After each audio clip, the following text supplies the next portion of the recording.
नगर गांव में करोड़ी नाम का लालची जमींदार रहा करता था। पूरा गांव उससे बहुत दुखी था। जो भी गांव वाला उससे कुछ पैसे उधार लेता, वो उस जमींदार करोड़ी मल का गुलाम बन जाता। एक दिन जमींदार के दो लोग गांव के रतन नामक किसान को लाठी डंडे से मार रहे होते हैं। अरे मारो रे इसे और मारो, ससुरे का नाती है, हमारे रुपए लेकर बैठ गया है। और अब जब हमारा रुपया ब्याज सहित चुकता करने की बारी आई तो नाटक कर रहा है। अरे मारो इसे और मारो रे। अरे अरे जमींदार जी, मुझे छोड़ दीजिए। अब तो मेरे पास कुछ भी नहीं बचा। जो जमीन थी वो भी आपको दे दी। अब और कहाँ से चुकता करूँ आपका ब्याज? देखो रतन, हमने तुमसे पहले ही कहा था, हमारा ब्याज तो तुम्हें सूद समेत लौटाना ही होगा, वरना अच्छा नहीं होगा। गांव में रहना है तो जल्दी ही मेरा ब्याज मुझे लौटा दो, समझे? बस थोड़े दिन की और मोहलत दे दो जमींदार जी, मैं कुछ भी करके आपका रुपया ब्याज समेत लौटा दूंगा। अच्छा अच्छा, ठीक है ठीक है। चलो रतन, दिए देते हैं तुम्हें 2 दिन और, लेकिन 2 दिन बाद मेरे रुपए ब्याज समेत नहीं लौटा पाए तो अंजाम अच्छा नहीं होगा, बता रहा हूँ। हाँ। रतन जमींदार की यह बात सुनकर बहुत दुखी होता है और दुखी मन से वहाँ से अपने घर चला जाता है, जहाँ अपनी पत्नी रीमा बैठी चूल्हे पर कुछ रोटियां बना रही होती हैं। अरे आ गए आप, कब से आपकी राह देख रही थी। घर में जो भी आटा था उसकी रोटियां बना दी हैं, जल्दी खा लीजिए, आपको बहुत भूख लगी होगी। नहीं भाग्यवान, आज ये रोटियां तुम ही खाओ। रोज अपने हिस्से की तो मुझे दे देती हो, तुम ही खाओ भाग्यवान। क्या पता आज के बाद हमें रोटियां खाने का अवसर मिलेगा भी या नहीं। मेरी तो कुछ समझ नहीं आ रहा भाग्यवान, अब क्या होगा? अरे ये आप क्या बोल रहे हैं जी? आखिर क्या हुआ, क्यों ऐसी बातें कर रहे हैं? बताइए जी, मुझे बहुत डर लग रहा है। जमींदार से खेती करने के लिए जो पैसे लिए थे, अब वो पैसे ब्याज समेत चुकता करने होंगे, नहीं तो न जाने क्या होगा भाग्यवान। वो लालची जमींदार कुछ भी कर सकता है। उससे लिए पैसे से न तो खेत में फसल अच्छी हुई, न कोई मुनाफा। अब कहाँ से लौटाऊंगा मैं उसके पैसे? आप दुखी मत हो, देखना ऊपर वाला ज्यादा दिनों तक हमें परेशानियां नहीं दे सकता है। देखना जल्दी ही वो हमारी सुनेगा। हाँ भाग्यवान, न जाने वो दिन कब आएगा। 2 दिन बीत जाते हैं और रतन के घर जमींदार और उसके साथ उसके 2 नौकर, जिसके हाथ में बड़े बड़े डंडे होते हैं। अरे ओ रतन, रतन, अरे कहाँ है रे? बाहर आ, 2 दिन बीत चुके हैं और तूने अभी तक मेरे रुपए ब्याज समेत नहीं चुकता किए हैं रे। क्या रे, तू भूल गया मैंने क्या कहा था? अरे कहाँ है, बाहर आ तू। रतन और उसकी पत्नी दोनों अपनी झोपड़ी से बाहर आते हैं। दोनों जमींदार को देखकर बहुत डर जाते हैं। अरे अरे मालिक, मुझे माफ कर दीजिए मालिक, मेरे पास सच में आपको देने के लिए कुछ नहीं है। आखिर कहाँ से लौटाऊं मैं आपके रुपए? माफ कर दीजिए मालिक। क्या कुछ नहीं है? ओह, तो तू ऐसे मेरे रुपए ब्याज सहित नहीं चुकता करेगा।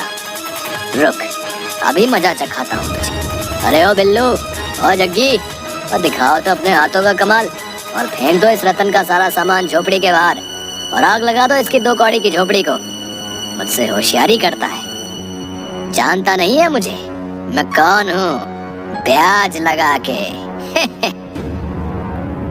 जिसके बाद बिल्लू और जग्गी रतन की झोपड़ी का सारा सामान बाहर फेंक देते हैं और रतन की झोपड़ी को आग लगा देते हैं। सुन रतन, अब तो इस गांव में और नहीं रुक सकता है, समझा? तेरे पास जब तक रुपए नहीं होंगे तो इस गांव में वापस मत आना, समझा? चल यहाँ से चल। अरे अरे मालिक, आप क्या बोल रहे मालिक? मालिक, आखिर मैं गरीब अपनी पत्नी के साथ कहाँ जाऊंगा मालिक? जिसकी थोड़ी देर बाद दुखी मन से रतन और उसकी पत्नी दूसरे गांव की तरफ चल पड़ते हैं। तभी वो देखते हैं कि 2 चोर बड़ी ही चालाकी से काला कंबल ओढ़े एक झोपड़ी से निकलते हैं, जिनके हाथ में एक मिट्टी की हांडी होती है। अरे अरे जल्दी चलो, इससे पहले उस चालाक और भयानक अम्मा की आँख खुल जाए। हमें यहाँ से निकलना होगा भैया। अरे इस हांडी में बहुत अधिक धन होगा। हाँ सही कहा तुमने, वो अम्मा बहुत ही भयानक है भैया। अगर उसे पता लग गया कि हम उसके धन से भरी हांडी को उठाने आए हैं तो न जाने हमारा क्या हाल करेगी। हाँ चलो चलो जल्दी चलो यहाँ से। अरे आखिर ये लोग किसके घर से चोरी करके भाग रहे हैं? भाग्यवान अंदर जाकर देखना होगा। चलो भाग्यवान अंदर चलते हैं। तब वो दोनों उस झोपड़ी के अंदर जाते हैं जहाँ पर एक बूढ़ी अम्मा दिखने में बड़ी डरावनी होती है, चारपाई पर लेटी खर्राटे मारकर सो रही होती है। रतन और उसकी पत्नी दोनों उसे देखकर हैरान हो जाते हैं। अरे अपनी आंखें खोलिए अम्मा, उठिए। लगता है दो चोर आपकी इस झोपड़ी में से कुछ चुरा के ले गए हैं। खोलिए अपनी आंखें खोलिए। जिसके बाद अम्मा अपनी आँख खोलती है और जोर जोर से चिल्लाने लगती है। अरे अरे कहाँ गई मेरी हांडी? कौन ले गया? आखिर तुम दोनों हो कौन और यहाँ मेरी झोपड़ी में क्या कर रहे हो? बताओ मुझे। अम्मा हम दूसरे गांव से आए हैं और इधर से गुजर रहे थे तो हमने दो चोरों को तुम्हारी झोपड़ी से एक हांडी चुरा कर जाते देखा। अरे अरे ले गए चोर, मेरी हांडी ले गए। हे भगवान अब मैं क्या करूँगी? वही हांडी में तो कुछ पैसे थे मेरे पास, वो भी वो चोर ले गए। अब क्या करूँगी मैं? अब मैं तो बहुत बूढ़ी हो चुकी हूँ। जो कुछ भी मेरे पास धन था वो चोर ले गए। हाय मैं कैसी अभागी हूँ, कोई नहीं है मेरा इस संसार में। लेकिन तुम दोनों आखिर इतनी रात को कहाँ जा रहे थे बेटा? अम्मा वो क्या बताऊं, मैं बहुत ही दुखियारा हूँ। अब तो रहने के लिए भी कोई आसरा नहीं है। अब न जाने अपनी पत्नी के साथ कहाँ जाऊंगा, कुछ समझ नहीं आ रहा है। जिसके बाद रतन बूढ़ी अम्मा को सारी बात बता देता है। चलो अच्छा है। अब कहीं और मुझे अपने अगले शिकार को ढूंढने जाना नहीं पड़ेगा। ये दोनों मूर्ख तो खुद ही चलकर मेरे पास आ गए। हाँ बस अब मैं नहीं यहाँ से जाने नहीं दूंगी। अच्छा तो ये बात है, तुम उस जमींदार के सताए हो बेटा। लेकिन तुम चिंता मत करो बेटा, मुझे भागी का तो वैसे भी कोई नहीं है।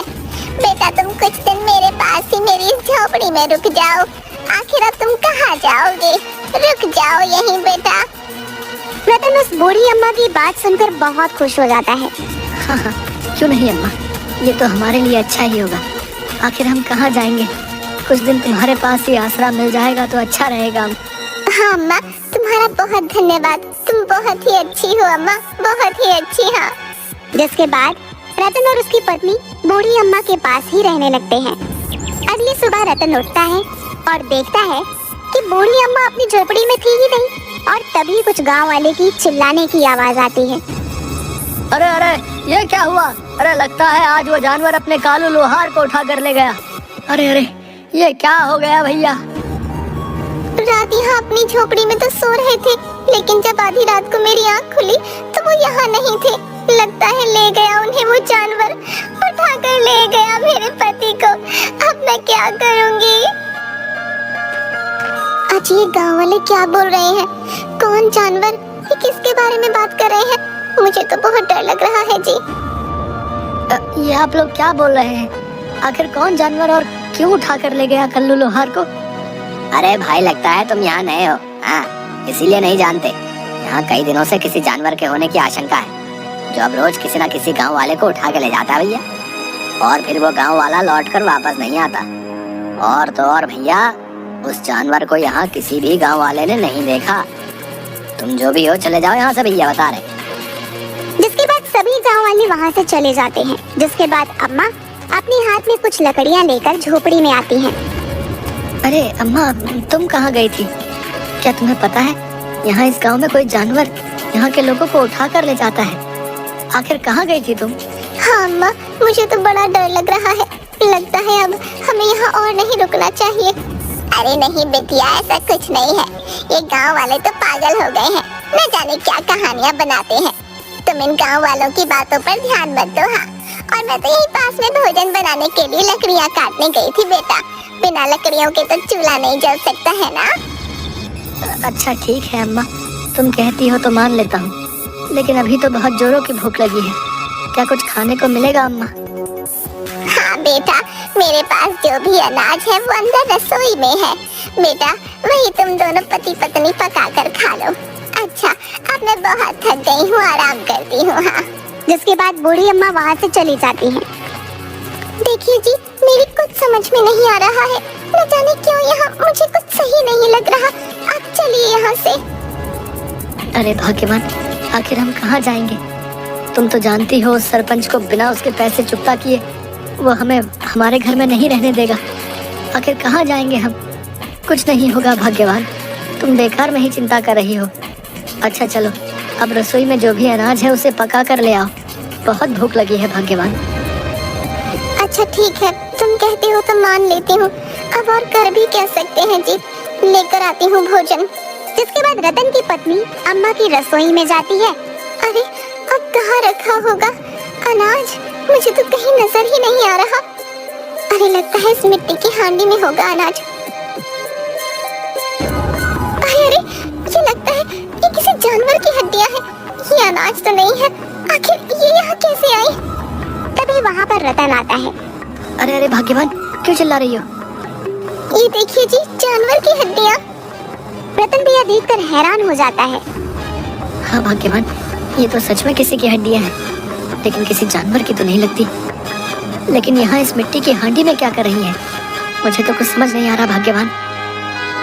आधी रात को रतन और उसकी पत्नी आराम से सो रहे होते हैं और तभी अम्मा चुपके से अपने हाथ में एक मिट्टी की हांडी लेकर अपनी झोपड़ी के बाहर चली जाती हैं।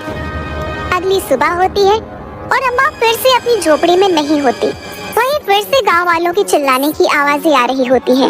इस बार गांव वालों के सामने वही दो चोर लेटे हुए थे जिन्हें रतन ने अम्मा की मिट्टी की हांडी ले जाते हुए देखा था। अरे लगता है इन दोनों को भी उसी जानवर ने मारा है भैया। देखो तो सही, इसका तो सारा मांस ही खा गया वो जानवर। हाय हाय बेचारा, शरीर की सारी हड्डियां तक नोच गया। अरे ये क्या हो गया है हमारे गांव को भैया? किसकी नजर लग गई है? अगर ऐसे ही चलता रहा तो एक भी गांव का कोई आदमी नहीं बचेगा भैया। न जाने अब अगला नंबर किसका होगा। सही बोल रहे हो भाई, अब तो एक के बाद एक गांव वालों की ऐसी ही हालत देखने को मिलेगी। हाँ, पहले अपना कालू लोहार, फिर ये दोनों चोर। कुछ समझ नहीं आ रहा कि अब क्या होगा। आखिर ये सब क्या हो रहा है? ये तो वही चोर हैं जो उस दिन अम्मा की हांडी चोरी करके ले गए थे। अब इनकी ये हालत किसने की? मुझे तो कुछ भी समझ में नहीं आ रहा है, लेकिन मुझे इसका पता लगाना ही होगा, नहीं तो न जाने उस जानवर का अगला शिकार कौन होगा। आधी रात होती है, रतन और उसकी पत्नी सो रहे होते हैं। तभी वहाँ पर वही बूढ़ी अम्मा आती है और बड़े ही ध्यान से रतन और उसकी पत्नी को देखने लगती है। और तभी वह एक बोरी लेकर आती है जिसमें रतन की पत्नी को लिटा देती है और वहाँ से उस बोरी को खींचते हुए लेकर जाती है। अगली सुबह होती है और रतन अपनी पत्नी को झोपड़ी में ना पाकर हैरान हो जाता है। अरे भाग्यवान, कहाँ चली गई? कहीं नजर नहीं आ रही। अरे ओ भाग्यवान, कहाँ हो तुम? जिसके बाद रतन अपनी पत्नी को ढूंढने लगता है, लेकिन वह उसे कहीं नजर नहीं आती। जिसके बाद रतन की आवाज सुनकर वहाँ कई गांव वाले आ जाते हैं। अरे ओ भाई, क्यों चिल्ला रहे हो? आखिर क्या हुआ है? सब ठीक तो है ना? क्या बताऊं भैया, मेरी पत्नी कहीं नजर नहीं आ रही है। सब जगह देख चुका हूँ, न जाने कहाँ चली गई है। ये गांव तो हमारे लिए अनजान है, फिर कहाँ जा सकती है भला? अरे भैया, तुम्हें तो पहले ही कहा था चले जाओ यहाँ से। क्या जानते नहीं, यहाँ तो बीते दिनों से कोई ना कोई घटना हो ही रही है? हो सकता है तुम्हारी पत्नी को भी वही जानवर उठा कर ले गया हो भैया। अब तो ऊपर वाला ही भला करे भाई। अरे ये क्या बोल रहे हो तुम? है? नहीं नहीं, मेरी पत्नी को कुछ नहीं हो सकता है। हाँ, कुछ नहीं, मेरी पत्नी जीवित है, समझे तुम? अरे भैया, तुम भी ना देख नहीं रहे हो क्या है अपने गांव में क्या हो रहा है? ये सब उस जानवर का ही किया धरा भैया। लेकिन अब तुम्हें क्या ही बोले भैया, जाने दो। जिसके बाद गांव वाले वहाँ से चले जाते हैं। रतन अम्मा की झोपड़ी में जाता है और तभी देखता है कि अम्मा कुछ लकड़ियाँ लेकर झोपड़ी में आती हैं। अरे आ गई अम्मा, तुम? कब से तुम्हारी राह देख रहा था। न जाने मेरी पत्नी कहाँ चली गई है, सुबह से कहीं दिखाई नहीं दे रही है। अब तुम ही बताओ अम्मा कि मैं क्या करूं? मुझे बहुत चिंता हो रही है, अगर उसे कुछ हो गया तो। अरे अरे बेटा, लगता है तो फिर से इन गाँव वालों की बातों में आ गया है। अरे आखिर कहाँ गई होगी तेरी पत्नी? आ जाएगी, इतनी क्यों चिंता करता है? अच्छा, मैं बहुत थक गई हूँ, थोड़ा आराम कर लेती हूँ। हाँ। आधी रात हो जाती है, लेकिन रतन की पत्नी वापस नहीं लौटती। तभी रतन देखता है कि वह अम्मा चुपके से अपनी झोपड़ी के बाहर एक मिट्टी की हांडी लेकर जा रही है। तभी वह देखता है कि वह अम्मा जंगल में एक बूढ़े तांत्रिक के पास जा रही हैं, जो जंगल के एक पेड़ के नीचे अपनी आराधना में लीन होता है। ये लीजिए बाबा, और इंसान की हड्डियां मैंने इस मिट्टी की हांडी में एकत्र कर ली हैं। अब बस कुछ ही समय की बात है, फिर मुझे वो खजाना तो मिल जाएगा और मैं हमेशा के लिए जवान हो जाऊंगी ना बाबा। हाँ हाँ, क्यों नहीं। तुमने कुछ ही समय में हमें खूब सारे इंसानों की हड्डियां दे दी, तो अवश्य ही बस कुछ और ही इंसानों की हड्डियां शेष हैं। उसके बाद तुम्हें वो अपार खजाना मिल जाएगा और तुम हमेशा के लिए जवान हो जाओगी और हमें मिलेगा सबसे शक्तिशाली होने का वरदान। हाँ, बस रतन की पत्नी को अपना शिकार बनाना है बाबा। कल मैं उसे अपना शिकार बना लूंगी। हाँ, जिसके बाद उसकी हड्डियां लाकर मैं आपको दे दूंगी, जिसके बाद मैं सबसे खूबसूरत और धनवान हो जाऊंगी। अरे हाँ हाँ, ये बिल्कुल सत्य है। कल हम स्वयं तुम्हें वो खजाना दे देंगे। हाँ हाँ। रतन यह सारी बातें सुनकर हैरान हो जाता है। अच्छा, तो ये अम्मा ही वो जानवर है जो गांव वालों को मूर्ख बना रही है। मेरी पत्नी के प्राण संकट में है, अब मुझे कुछ करना होगा। इस दुष्ट अम्मा की सच्चाई पूरे गांव के सामने लानी ही होगी। हाँ। अगली सुबह अम्मा जंगल में जाती हैं। जंगल के बीच कुछ दूरी पर, जहाँ पहले से ही काफी सारी लड़कियाँ पड़ी होती हैं, और तभी अम्मा उन्हीं लड़कियों को अपने हाथों से हटाती है। रतन चुपके से यह सब कुछ देख रहा होता है और रतन यह देखकर हैरान हो जाता है कि उन्हीं लड़कियों के बीच बेहोश अवस्था में उसकी पत्नी लेटी होती है। हाँ, तू ही है अब मेरा आखिरी शिकार। अब बस शाम होने का इंतजार है, जिसके बाद मैं तुझे मार दूंगी। हाँ, और तेरी हड्डियां लेकर उस तांत्रिक बाबा को दे दूंगी, जिसके बाद मैं सबसे जवान, सबसे हसीन और सबसे धनवान। अच्छा अच्छा, तो यहाँ है मेरी पत्नी। नहीं नहीं, मैं इस अम्मा की सच्चाई सबके सामने, पूरे गांव वालों के सामने लाकर ही रहूंगा और कुछ नहीं होने दूंगा अपनी पत्नी को। शाम के वक्त अम्मा फिर से रतन की पत्नी के पास आती हैं और यह देखकर हैरान हो जाती हैं कि रतन की पत्नी के मांस के टुकड़े और कुछ हड्डियां चारों ओर पड़ी हुई हैं। अरे अरे, ये क्या हुआ? लगता है कोई जानवर रतन की पत्नी को खा गया। अरे अरे, अब इसकी सिर्फ कुछ ही हड्डियां बची हैं। इन्हें ले जाकर तांत्रिक को देना होगा। हाँ, देना होगा, नहीं तो मैं कभी जवान नहीं हो पाऊंगी। जिसके बाद अम्मा अपने हाथ में फिर से एक मिट्टी की हांडी लिए उस तांत्रिक के पास जाती हैं। ये लीजिए बाबा, मैं ले आई कुछ और इंसानी हड्डियाँ। अब तो आप खुश हो और अब तो मैं हमेशा के लिए जवान और धनवान हो जाऊंगी ना। अरे वाह वाह, लाओ दो हमें। आज तो तुमने हमें बहुत खुश कर दिया। लाओ लाओ, ये इंसान की हड्डियां हमें दो। अब हम तुम्हें अवश्य ही अपनी शक्तियों से जवान कर देंगे और खजाना देंगे, इतना खजाना कि तुम सबसे धनवान बन जाओगी। और तभी तांत्रिक अपने हाथ में वह हांडी लेता है और सूंघता है तो गुस्से से लाल हो जाता है। हमसे होशियारी करती है? ये किसी इंसान की नहीं बल्कि किसी जानवर की हड्डियां हैं। मूर्ख, हमें मूर्ख समझती है। आज हमारी तपस्या पूरी होने वाली है, लेकिन तूने हमारे साथ छल करना चाहा। नहीं, आज हमारी तपस्या पूरी होने से कोई नहीं रोक सकता है। आज मैं इस संसार में सबसे अधिक शक्तिशाली हो जाऊंगा। हाँ, फिर चाहे उसके लिए मुझे तुझे ही अपना शिकार क्यों ना बनाना पड़े।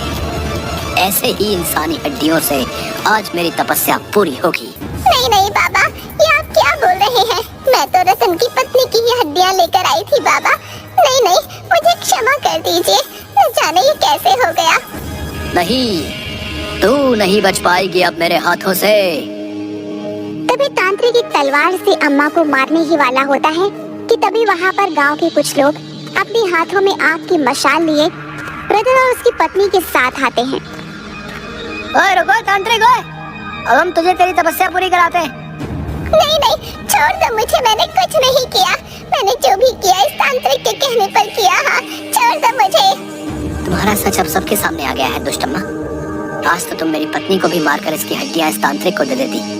अगर मैं वहाँ पर अपनी पत्नी की जगह पर जानवरों की हड्डियां ना रखता तो तू मेरी पत्नी को अपना शिकार बना चुकी होती है अभी तक, जैसे बाकी गांव वालों को अपना शिकार बनाया है। अच्छा, तो ये सब तूने किया है, लेकिन मुझे माफ कर दो। मैंने जो भी किया इस तांत्रिक के कहने पे किया। इसने मुझे कहा था अगर मैं कुछ दिनों तक इंसानों की हड्डियां लेकर इसे दूंगी तो ये मुझे अपनी शक्तियों से खजाना देगा। हाँ, खूब सारा खजाना, जिसे पाकर मैं सबसे धनवान हो जाती। लेकिन आज तुम्हारी वजह से मेरी ये इच्छा पूरी नहीं हो पाई।